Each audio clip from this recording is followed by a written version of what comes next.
To get the Crime Writers on After Show right now, go to patreon.com/partnersincrimemedia. I'm Rebecca Lavoie, and this is Crime Writers On.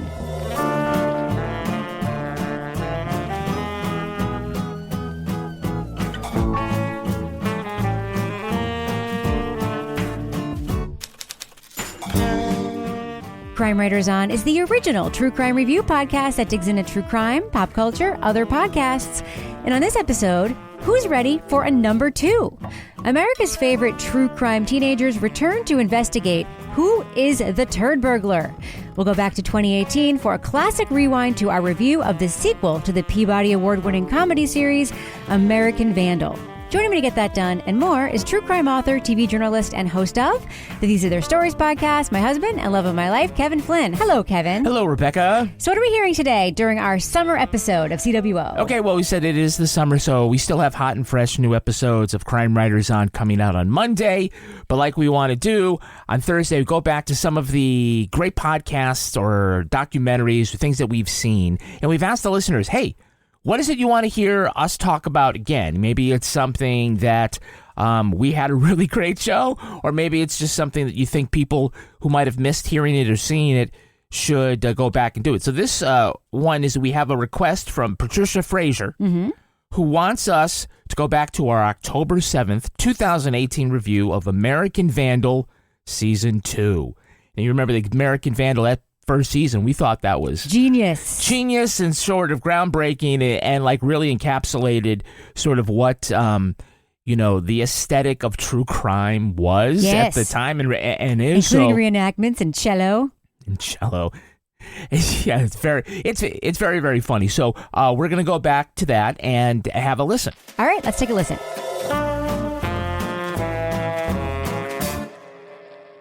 Moving on, Netflix's. By the way, can we just talk about the fact that the season 1 of American Vandal won a Peabody Award and how awesome that is? Yeah. Netflix's Peabody Award-winning mockumentary American Vandal is back for season number 2. After discovering who drew the dicks last season, but did they discover that? I don't think they did. I think it had an ambiguous ending. Peter and Sam go on to an elite Catholic school to find a new criminal, the Turd Burglar. Most of us just shit our pants right in front of everyone. People are just trying to find a place where they could shit. This was the worst thing I've seen in 20 years. Before it was all over, it had a name. The Brownout. American Vandal again uses the tropes of true crime documentaries to tell a quasi-ridiculous story about high school dynamics, social media, and our fascination with the true crime genre. It somehow turns what could have been an extended poop joke into a mystery we actually want to solve. Note to listeners, we are going to be talking about spoilers in American Vandal, big spoilers. So if you want to... Big stinky spoilers. You can jump to our spoiler-free thumbs up or thumbs down review by checking the time code in the show notes. Now, the first thing I want to talk about is the framing device. The show had something really big to overcome here, and we talk about this a lot with second seasons. The first season was allegedly a student-made documentary that we're watching on Netflix just because it's a joke and like... Quasi-Blair Witch. It is Yeah. what it is. Yeah. At the beginning of season 2, there's a framing device in which we learn that season 1 was actually a really shitty student documentary, and they show us the actual footage that Netflix had optioned, which was why the season 1 we saw actually had like the drone footage and the reenactments and all the other stuff. The 3D graphics of hand jobs instead of 2D graphics. Exactly. And that's how they got all that fancy stuff. And now that season 2 has happened, people all over the country are submitting their cases for this second season. Kevin, would you think that was stupid or clever? I thought it was clever. Yeah, it still kept it kind of grounded. It can pull you out of the texture a little bit in order to get the mockumentary feel that they're going for, which seems very much like The Keepers to me. To get that with also having the believability that this is a student-run thing. So you're able to see it and you're like, okay, we understand why they have all these crazy reenactments at this school. It's because of Netflix. They're helping them do this. As opposed to wondering like, oh man, how did they freaking do that? Now, season 1 had its own patsy, its own like potentially wrongfully convicted protagonist, Dylan Maxwell, who I'm still a little bit in love with, not going to lie. And in season 2, we also get a potential Patsy, a pretentious, awkward, tea-swilling, fact-touting teen named Kevin McLean. Toby, what do you think of this character? Can you relate to him in any way? The Fruit Ninja? Shane McLean. Can I relate to him in any way? That seems like a loaded question. You both are on house arrest. Rebecca, that was a good setup. Our love of obscure teas and he's an odd character. I don't really know what else to say about it other than he's an intentional eccentric.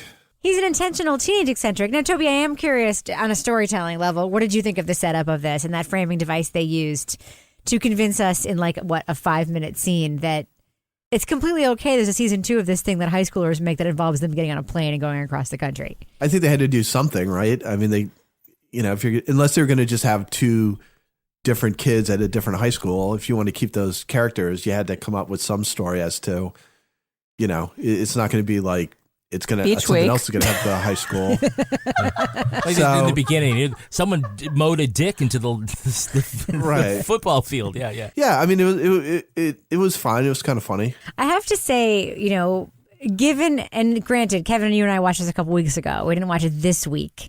And obviously, I think our listeners know we tape this comes out on Monday. We tape the week before.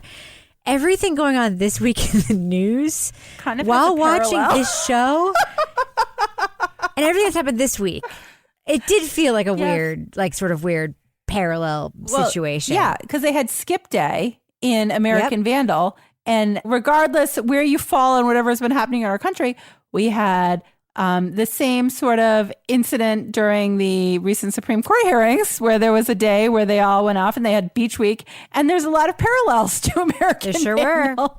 And I was like, huh. And then everybody in the Senate shit their pants. It's like how disco repeats itself every 30 years. Now, Laura, I have a question for you, though, because I think the first season of American Vandal, it sort of took us by surprise a little bit of the way into the series, how it really was confronting some real criminal justice issues and also created a real mystery that we were interested in. This season, in episode 2, immediately goes into a critique and real look at interrogation techniques. Did you notice that the second episode was about the Reed technique and how they got Kevin McLean to confess to this crime? Yeah, I mean, they definitely, in this entire series, use a lot of what expert witnesses to commentate. And I love the expert witnesses where they come in and they, they'll do an interview and then they'll bring the expert witness in. Well, they really should have done it this way or, blah, blah, blah. But it was great. And it was definitely in this situation, you could see, oh, this is definitely a false confession to the poop incident. But it was they were definitely relating a lot of what was happening to actual scenarios that had happened in criminal justice and doing it in a funny way, but also kind of a savvy way in the way that they sort of snuck that in there. Yeah, the episode essentially is just making a murderer and the whole thing with Brendan Dassey. Yeah. And you see, Kevin tries to confess to the T-shirt cannon. He's like, how did the poop get in the cannon? And he seemed trying to sit on it. He obviously doesn't know what it was. And that was, that videotape part of it. I thought that was brilliant. It was very clever. Now, there is a game-changing episode of the season, at least for me, and that's the one that brings high school basketball star DeMarcus Tillman into focus. Now, I want to read what the New Yorker wrote. They have sort of a glowing article about the series, but they talk in particular about this character. In the New Yorker article, it says, Tillman is played by Melvin Gregg, who, although he is about to turn 30 in real life, okay, that just gave me pause right there. Yeah. He got his start as a web star, and he's so fluent in the comedic potential of social media and captures the cocksure charm of the high school athlete golden boy, whether he's offering discourse on frozen yogurt or celebrating a dunk by pantomiming the playing of violin. Tillman strives for the school like a young king, a good-hearted, if not especially wise one, treating his fellow students and even his teachers with a hilarious kind of noblesse oblige. Except, of course, Tillman isn't exactly right when he says that weird is the new cool. It would be easy for him, being so gifted, to think so. I loved this episode that brought DeMarcus Tillman into focus. I loved it. I loved every minute of it. And Somebody called the police because DeMarcus stole the show. He did. Not just because of this actor's performance, which was brilliant, but because it brought, without telling us, I think, another social justice issue into the frame, which is the idolatry of amateur athletes in high school and college settings, and how there's an entire system kind of built around them that both insulates them and moves them up, but also objectifies them in a way that is not cool. I just thought it was so pitch perfect, this entire like NCAA amateurism debate that I see going on all the time. Kevin, did you pick that up too? Yeah, when you told me that. So I guess you're thinking second Peabody. Is that what you're saying? I think it was the strongest storyline of the series. Was the DeMarcus Tillman storyline? I think it's surprising because it is a silly concept, and they play it out so well that it does have sort of all these sort of deeper offshoots. You don't even realize that, like, no, they're actually doing a good job talking about that. It just because it's framed in this satirical device that you sometimes don't realize that there's some medicine with that spoonful of sugar. Toby, what do you think? Did you pick up on that at all, or am I alone here in thinking that was like an important thread in this series? No, it definitely was, and especially for that episode. And I think there's been other. I mean, isn't Friday Night Lights, which I have not watched, but it seems like that was sort of a similar thing, right? It was sure sort of the deification and pressure and all this stuff for, a 17-year-old kid who suddenly, is carrying, in this case, this, high achieving basketball school. He's a really good character. Like and I think the New Yorker kind of nails it in that he seems very kind-hearted, but also like fairly self-unaware. Mm-hmm. That he gets to act the way he acts because he's a stud basketball player, and that if he was acting like that and he was like a little like kind of dweeby guy, like some of the guys he like sort of kids around with, the reception would be quite different. Mm-hmm.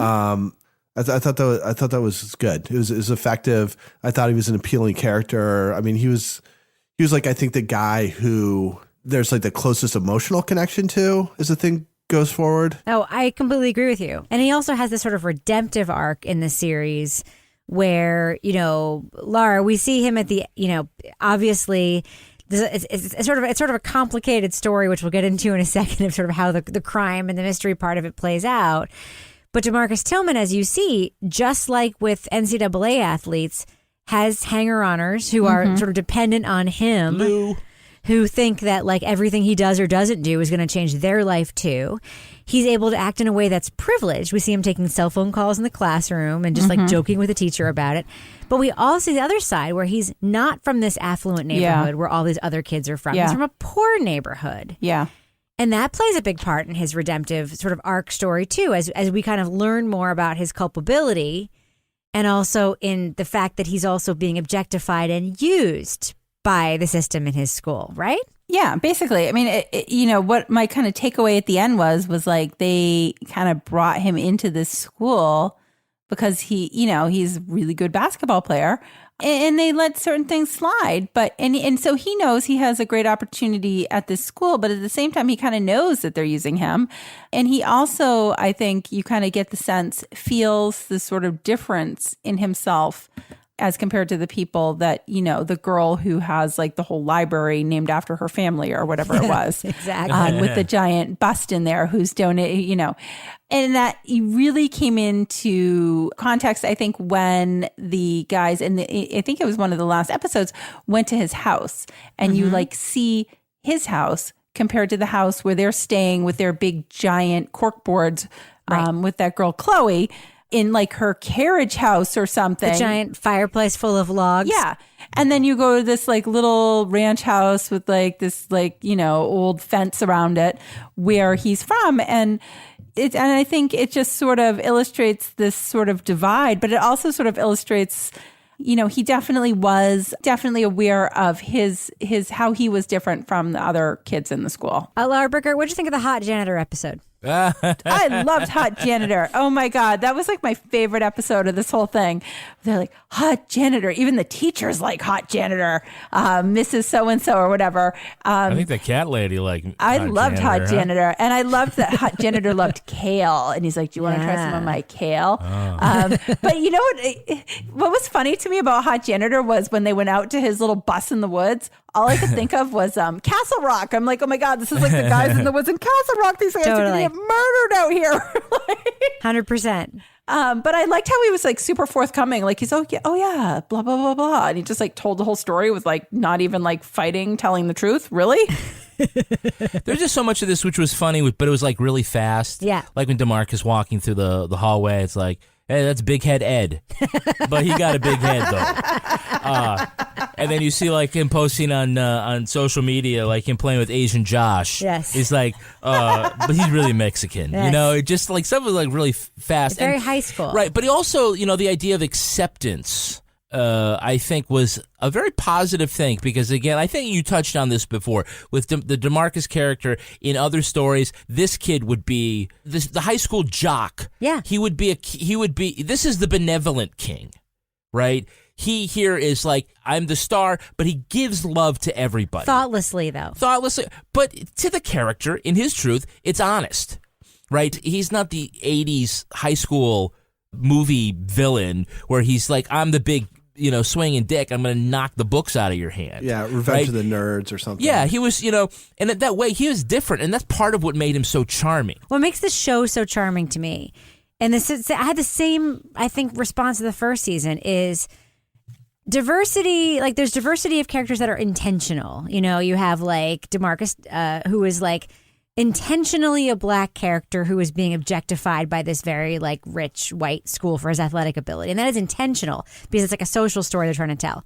But there are also like a lot of other kids in the episode who were black, like the super religious kid and like DeMarcus' hanger on her. And then you have like Asian kids and there's like a whole like lesbian storyline, which is almost like inconsequential. I mean, it's part of the story, but it's not like made a big deal of. It's like diversity, not for diversity's sake, but diversity just built into the fabric. That's what I mean, but by acceptance. I mean, throughout. Yes, and yeah. But I actually think that is reflective and honestly reflective of what teenage life is like right now. And that's like the New Yorker article. The reason I wanted to point it out, what they pointed out was that American Vandal, you know, intentionally or unintentionally, has a point of view on teenage life that other stories like this don't quite capture. Whether or not you think it's successful or not is doesn't matter, but the point of view of it. And I think one of the really great examples of that is one of the clues that goes through 3 episodes that helps them solve the mystery is about the glitch in the Yes. Right. Yeah. Yes. Yeah. It's really smart because that is something a 16 or 17-year-old would see that an adult would not notice. see. Yeah. Right, Laura? Oh yeah, absolutely. I was watching that and I was like, oh, this is like absolutely they must have like a teenage consultant or somebody that's super savvy consulting on this because this is absolutely something that a teenager would pick up on. And like, I would be like totally oblivious to it. And they'd be like, no, Rebecca couldn't have done it because she didn't update her iPhone. It was Kevin. Kevin is the one who did it. And I'd be like, what? How do you figure that out? Oh, the glitch. Oh, okay. What? Like, but they would, that's like totally just part of their vocabulary. My daughter walked by and she's like, oh, that was so annoying. And how old is she, Toby? She's like 12, right? She's 13, yeah. And I'm just using the L. Now, Kevin, quick question. The whole thing with poop, like we thought that was going to be like a series, but they didn't really do a lot of poop jokes. This season weirdly was more grounded, even though it was about poop, and last season was about dicks, right? Yeah. Well, I mean, there was a throwaway line when they're talking about, you know, what could the motive for this, the brownout have been? It says, well, poop is funny. Yeah. Poop is funny. But yeah, I think it's just a device. You know, it's the poop MacGuffin. The idea is just the poop guffin. The poop guffin. It's just getting the story going, and I think it's brave in the sense that a brave writing thing, because it's like we're just going to be bold. We're going to be silly and profane, but we're gonna build a real serious mockumentary, if that can be true. You know, we're going to build a real true crime documentary around this silly crime, right, and play it straight. All right. Now, Laura, I know that there was a very complicated solution to this mystery. that involved many perpetrators driven by a criminal mastermind of the type that you would see like in a classic James Bond film with a villain sitting in the cave with like a big long plan. Sitting in the kiosk in the mall. The cave was just a mall kiosk. Was the outcome of the mystery satisfying to you, yes or no? Because I had mixed feelings about it. I do too. Because I was like, wow, that wasn't where I saw that going. Up until the episode before, I thought it was something completely different. I almost feel like in the last episode, they tried so hard to like do this big twist finale reveal that none of us saw it coming. And I don't know if it really felt genuine after that, because it was just like so far out of left field to me.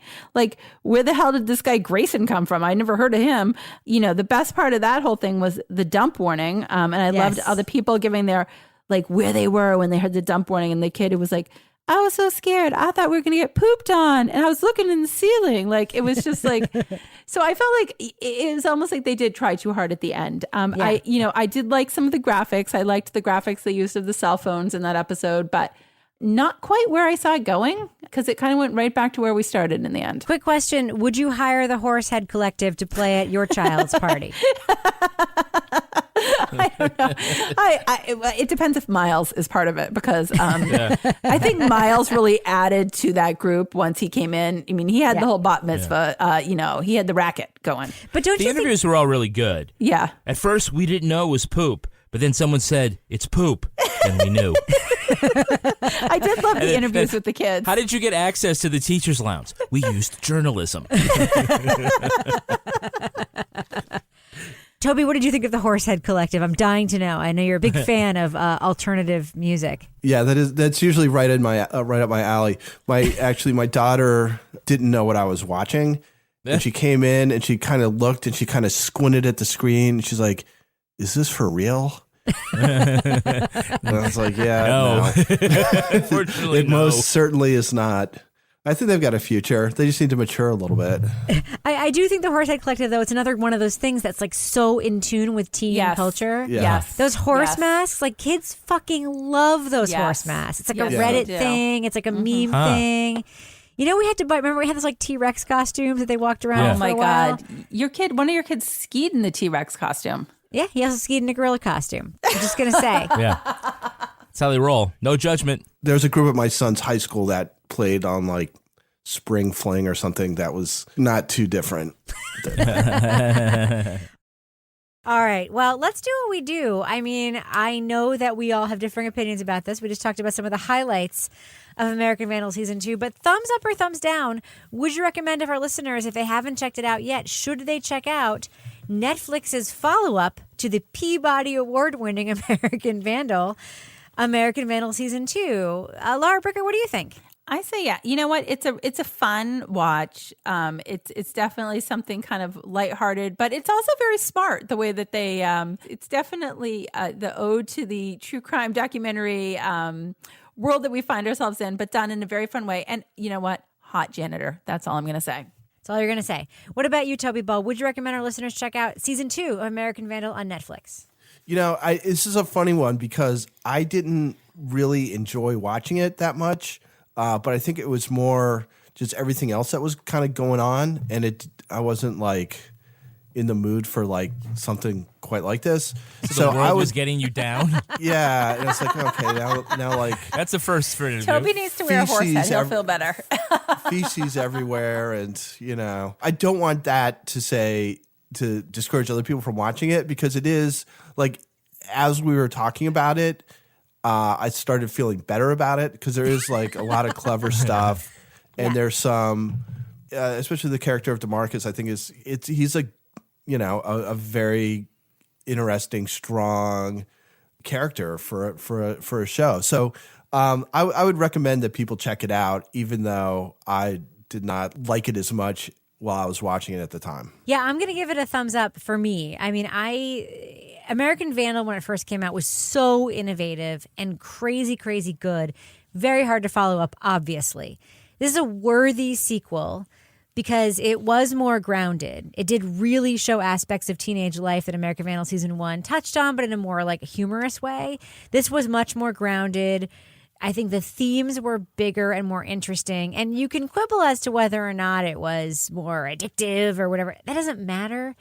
DeMarcus Tillman and Hot Janitor 100% makes season 2 of American Vandal worth watching. That and like the recreation of the vomiting in the teacher's lounge. I really enjoyed that part. Kevin, what about you? Yeah, I'm also a thumbs up. Whereas season 1 took every trope about true crime documentaries and podcasts and shone a light on them and made us realize, how ridiculous we are. Yeah, how ridiculous it is. Season 2 doesn't try to do that. It takes sort of the universe it's already created and tells a different story, but tells it in a way that is true to what American Vandal is. And so I think that is enough to say it's a good series to watch. I think people will really enjoy it. And remember, with the brownout, try not to shit your pants. That was fun to listen to, wasn't it? I love doing poop jokes for however long it takes to do that. Yeah. So always some good stuff. So we're going to have even more things this summer, things that you have requested. If you want to request something, hit us up on Facebook or on the social media. You also can email us at crimewriterson@gmail.com. Even better, Rebecca at crimewriterson.com. Ooh. All right, does that do it for us, Kevin? It does. This show was recorded in Studio C, the closet in our New Hampshire basement, where we also mix techno music while wearing jumpsuits and rubber horse masks. On behalf of all the crime writers, thanks so much for listening. We will catch you later.